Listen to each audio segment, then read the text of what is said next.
Nah, mungkin kalian bertanya-tanya, kenapa sih pemindahan ibu kota negara baru ini ditempatkan di Provinsi Kalimantan Timur? Presiden Joko Widodo pernah mengatakan alasan pemindahan ibu kota negara baru ke Provinsi Kalimantan Timur.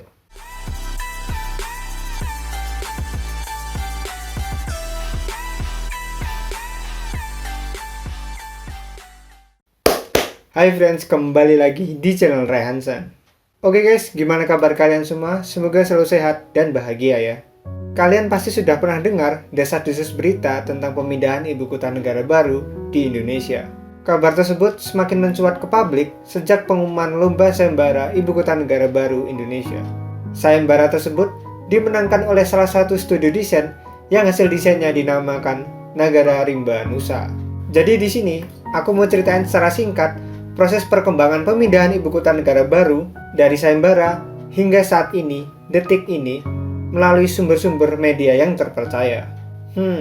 Pasti kalian sudah gak sabar ya? Penasaran guys? Aku akan bahas setelah ini.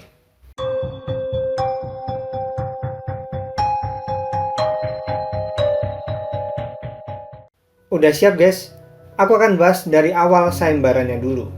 Antusiasme masyarakat, terutama orang-orang yang bekerja di bidang arsitektur, lanskap, perencanaan wilayah dan kota, semakin bersemangat dengan adanya pengumuman lomba sayembara ibu kota negara baru yang diadakan oleh Kementerian PUPR. Sayembara tersebut dibuka pada tanggal 2 Oktober sampai 21 Oktober 2019 lalu. Menteri PUPR, Pak Basuki Hadi Mulyono, mengatakan awalnya ada sekitar 762 peserta yang terdaftar. Hal ini yang bikin geleng-geleng kepala karena dinilai pesertanya itu terlalu banyak. Emang banyak banget kan pesertanya. Kemudian, sayembara tersebut diseleksi tahap pertama dan lolos sekitar 257 desain. Nah, dari jumlah tersebut akan dipilih 5 besar oleh 13 juri berpengalaman di bidangnya. Juri tersebut, beberapa diantaranya ada Pak Ridwan Kamil dan seniman Nyoman Nuarta yang akan menilai desain tersebut. Selanjutnya, 5 besar tersebut akan dipilih 3 besar dan akan dipresentasikan di depan Presiden Joko Widodo untuk dipilih yang sesuai dengan kriteria yang telah ditetapkan. Ada 3 kriteria umum yang ditetapkan oleh Presiden Joko Widodo. Yang pertama, harus mencerminkan identitas bangsa. Yang kedua, menjamin keberlanjutan sosial, ekonomi, dan lingkungan. Yang ketiga, mewujudkan kota yang cerdas, modern, dan bertaraf internasional. Wah, deg-degan ya kalau bayangin jadi peserta sayembara itu. Lolos gak ya kira-kira kalau aku ikut? Lanjut, ke bagian pengumuman sayembaranya pada tanggal 23 Desember 2019 lalu. Dan pemenangnya adalah jeng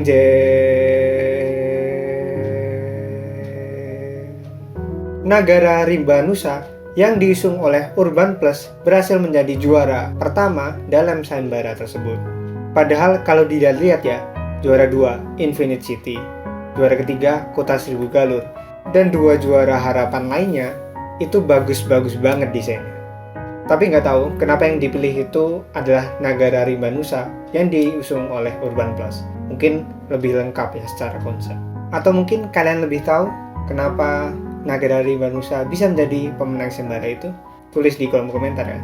Urban Plus ini sebagai pemenang sayembara tersebut merupakan studio desain yang berfokus pada arsitektur, desain kota, perencanaan, dan lanskap. Founder dari Urban Plus ini merupakan seorang arsitek lulusan ITB. Keren banget ya.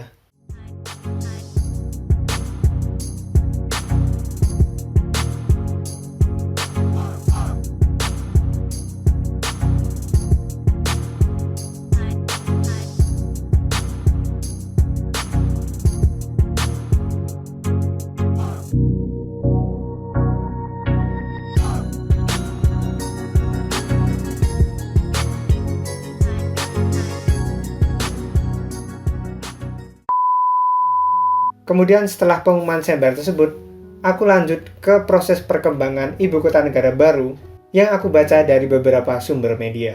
Nah, mungkin kalian bertanya-tanya, kenapa sih pemindahan ibu kota negara baru ini ditempatkan di Provinsi Kalimantan Timur? Presiden Joko Widodo pernah mengatakan alasan pemindahan ibu kota negara baru ke Provinsi Kalimantan Timur. Yang pertama, minim adanya kebencanaan seperti banjir, longsor, gempa bumi, gunung berapi, tsunami, dan lain-lain. Yang kedua, dekat dengan kota yang sudah berkembang, yaitu Balikpapan dan Samarinda sebagai akses yang kuat dan utama menuju lokasi ibu kota negara baru tersebut. Yang ketiga, berada di tengah-tengah dari wilayah Indonesia, yaitu Pulau Kalimantan. Yang keempat, infrastruktur yang cenderung sudah lengkap.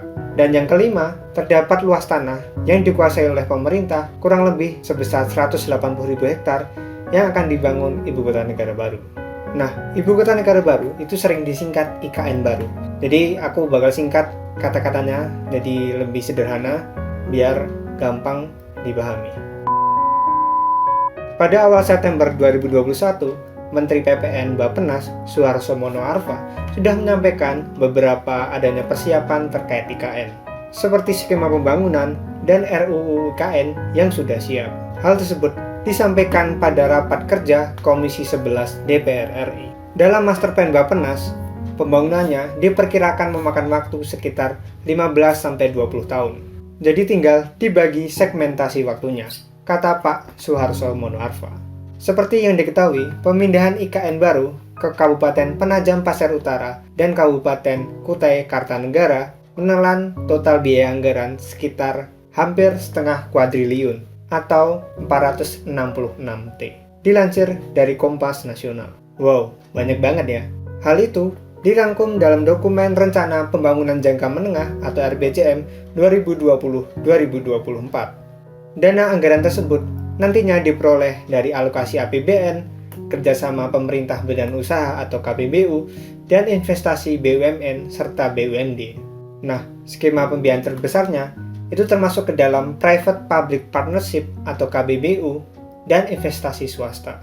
Untuk proses pembangunannya sendiri, Presiden Joko Widodo juga telah menyiapkan dana APBN 2022 sebesar 510 M yang termuat juga dalam Perpres nomor 85 tahun 2021 dan Rencana Kerja Pemerintah 2022 dilansir dari CNN Indonesia. Dana sebesar itu rencananya akan digunakan pada pembangunan tahap pertama yang meliputi kantor pemerintahan dan istana kepresidenan. Deputi Bidang Pengembangan Nasional Bappenas, Rudi Suprihadi Prawiradinata, mengatakan bahwa IKN merupakan game changer yang mendorong perekonomian. Kalau bergerak, ekonomi juga akan bergerak, dan kesempatan kerja juga akan bergerak, dan dapat menyerap dengan total 13.000 tenaga kerja. Dilansir dari CNBC Indonesia. Wah, semoga benar-benar terrealisasi ya, sesuai dengan rencana pembangunan proyeknya. Nah, tadi kita udah membahas tentang sayembara, rencana, dan anggaran dari ibu kota negara baru. Sekarang kita bahas pembangunan nyatanya sudah sampai mana sih? Ayo kita bahas. Asisten 2 Bidang Pembangunan dan Perekonomian Sekretariat Daerah Kabupaten Penajam Pasir Utara, Ahmad Usman mengatakan bahwa pembangunan jalan tol sedang dilakukan menuju Kecamatan Sepatu di Kabupaten Penajam Pasir Utara. Nah, total ada 5 segmen ruas jalan tol yang menuju lokasi ibu kota negara baru tersebut. Juga dikatakan bahwa Kementerian PPR sedang membangun infrastruktur pasokan air bersih dan jaringan pipa transmisi sungai serta jalan lingkar. Dilansir dari Berita Tempo.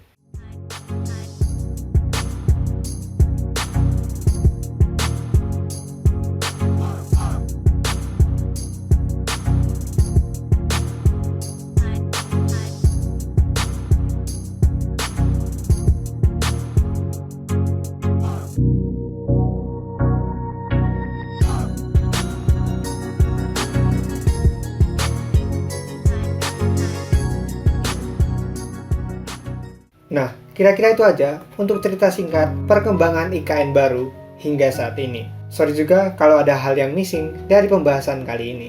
Kalau kalian merasa tahu dan ngikutin perkembangan IKN, feel free buat share di kolom komentar ya. Jika kalian menikmati video ini, jangan lupa untuk like, share, dan subscribe. Oke guys, kayaknya gitu aja.